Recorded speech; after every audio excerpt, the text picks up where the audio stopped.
When the banks collapsed in 2008, who would have thought it would be us footing the bill? That rather than the banking industry forced to sort out its mess, we would be forced to work for longer. Why? Because in 2011, the government announced that the state pension age would be increasing.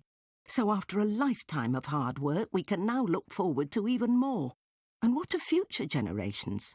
Well, we won't be asking Grandma or Grandad to put round for tea or to visit us after school. What would be the point? They'll still be at work. These changes affect us all.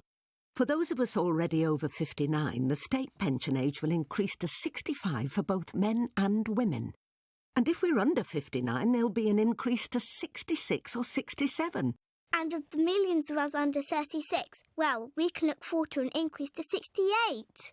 That's 3 more years of work for men and 8 more years for women.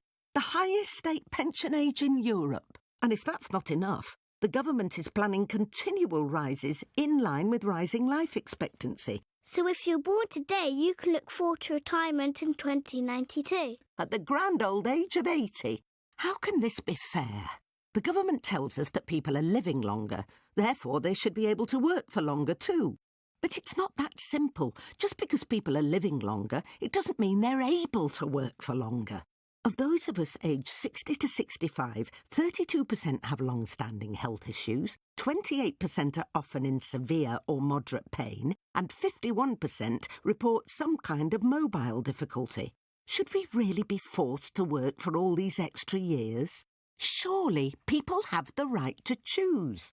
The right to spend time with their children and grandchildren after working hard all their lives.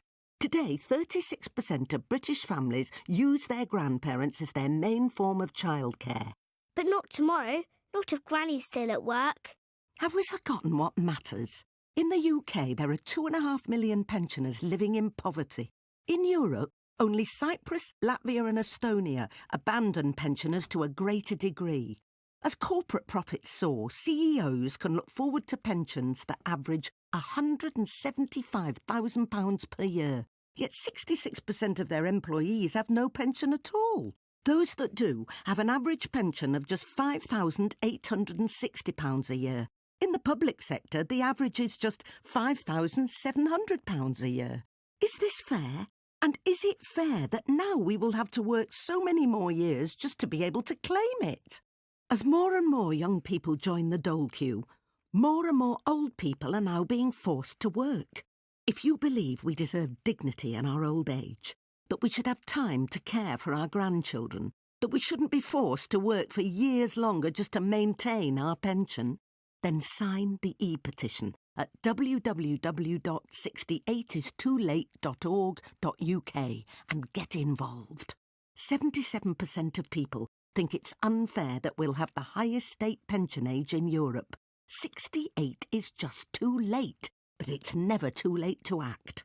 Together we can make a difference.